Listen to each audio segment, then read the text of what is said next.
3 facteurs de réussite pour une FIV avec don d'ovocytes. Bonjour, je suis Virginie Terrier, nutritionniste, micronutritionniste, spécialisée en biologie nutritionnelle et cofondatrice de Fertiline. Bonjour, je suis Adva Grundmann, je suis facilitatrice en fertilité et PMA et cofondatrice de Fertiline. Aujourd'hui, nous allons parler de 3 facteurs clés pour réussir votre FIV avec don d'ovocytes. Si à la fin de cette vidéo, vous avez aimé le contenu, n'hésitez pas à liker, partager, commenter et vous abonner à notre page. Dans ces 3 facteurs de réussite, nous allons aborder 3 sujets bien spécifiques. Le premier, c'est que l'ovocyte ne fait pas tout. Quand vous visez une conception, bien évidemment, il faut aussi travailler le terrain. Donc on va en parler spécifiquement. Le deuxième facteur est que l'insuffisance ovarienne n'est pas une problématique isolée sur l'ovocyte et il va donc falloir agir sur d'autres facteurs. Et la troisième partie, ce sera la qualité des spermatozoïdes qui est importante à optimiser, même dans une FIV avec don d'ovocytes. Donc premièrement, même si vous faites une FIV avec don d'ovocytes, il faut bien comprendre que de substituer l'ovocyte ne fait pas tout, puisqu'en fait une conception repose sur différentes étapes. D'une part, l'ovocyte, mais aussi la fécondation, le développement de l'embryon, l'implantation. Alors évidemment, quand vous faites un don d'ovocyte, quand vous recevez un ovocyte, cet ovocyte va être fécondé par un spermatozoïde qui doit avoir du potentiel de division cellulaire, sans quoi l'embryon ne va pas avoir un bon potentiel de développement, et vous devez, vous-même, qui allez recevoir cet embryon au niveau de votre utérus, avoir un potentiel de développement et d'implantation important.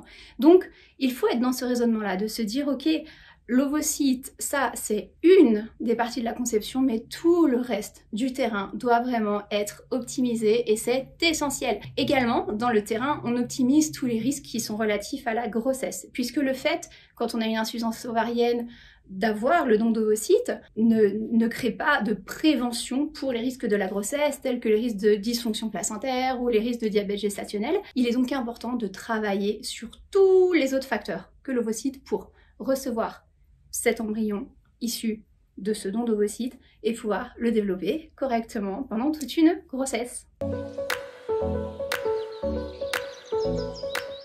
Le deuxième point, le deuxième facteur, c'est que l'insuffisance ovarienne ou les problématiques liées à la qualité des ovocytes sont des problématiques de terrain qui ne sont pas isolées en général à l'ovocyte. Puisque souvent, quand il y a une insuffisance ovarienne, cela repose soit sur des phénomènes d'ordre immunitaire, oxydatif, ou des problématiques de carence. Et on comprend bien que toutes ces problématiques n'ont pas une incidence seulement sur l'ovocyte, mais sur beaucoup d'autres systèmes, qui sont aussi des systèmes essentiels à la reproduction. Lors d'une FIV avec don d'ovocyte, il ne suffit pas effectivement de recevoir l'ovocyte, mais il faut aussi préparer tout le terrain pour que le niveau des vitamines, des minéraux soit suffisant, pour que tous les critères d'implantation soient suffisants, pour diminuer le niveau d'oxydation, pour faciliter un meilleur équilibre hormonal, et donc pour accueillir l'embryon qui sera issu de ce don d'ovocytes dans les meilleures conditions de terrain. Le troisième facteur qu'il ne faut pas négliger dans une FIV avec don d'ovocytes, c'est la qualité du spermatozoïde. Car évidemment, le spermatozoïde va amener la moitié du potentiel génétique et aussi la moitié du potentiel de développement embryonnaire. Donc pour qu'un embryon se développe, déjà pendant sa phase in vitro, mais aussi pendant sa phase in vivo, c'est-à-dire une fois qu'il s'est implanté, il doit avoir un potentiel important. Donc là, je vous invite à regarder vraiment avec un œil très précis la qualité du spermogramme et on ne peut pas compter vraiment sur la sélection des spermatozoïdes. Je sais que certaines d'entre vous vont se dire mais nous on fait une FIV-ICSI, donc on sélectionne un spermatozoïde qui est normal pour justement féconder l'ovocyte.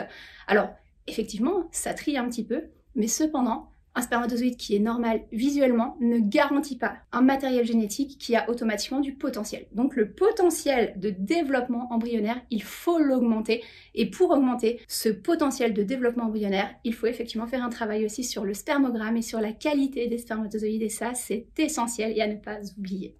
Une FIV avec don d'ovocytes, ça coûte cher. Vous allez voyager à l'étranger, fort probablement, ou vous avez attendu longtemps. Donc optimisez vraiment votre terrain, tout faire pour que tout se passe parfaitement, eh bien c'est quand même essentiel.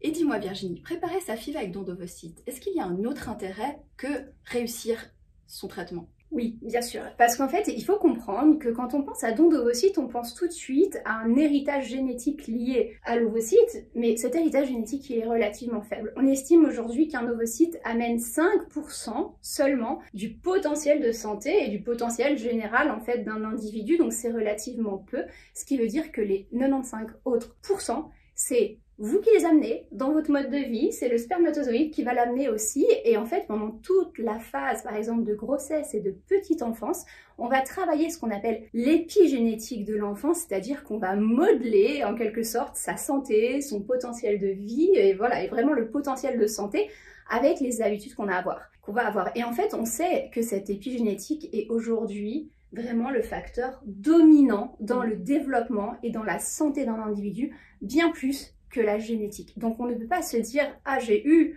un bon ovocyte et donc du coup je vais automatiquement avoir un enfant en bonne santé ». Il faut absolument moduler. En fait, toute cette responsabilité épigénétique repose sur la maman, repose sur le papa, parce qu'encore une fois, c'est vraiment 95% du potentiel de l'enfant qui repose sur vous, malgré effectivement le don d'ovocytes. Donc en gros, vous allez impacter pour 95% de ce que sera l'enfant. Exact.